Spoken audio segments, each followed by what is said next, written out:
سنن ابن ماجہ کی روایت ہے 1690، حضرت ابو ہریرہ رضی اللہ عنہ سے مروی ہے کہ کتنے ہی روزے دار ایسے ہیں جنہیں اپنے روزے سے سوائے بھوک اور پیاس کے کچھ نہیں ملتا،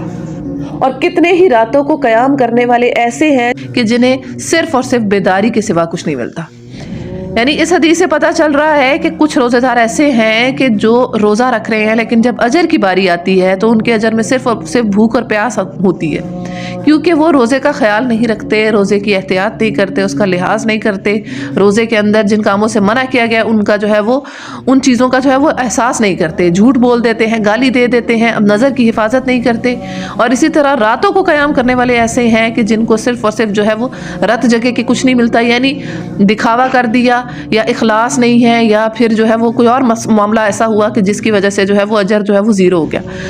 تو یہ ساری چیزوں کا جو ہے وہ خیال رکھنا ہے، اور اس رمضان جو ہے وہ نیکیاں ایسے تھیلی کے اندر سیو کرنی ہے جس میں سوراخ نہ ہو۔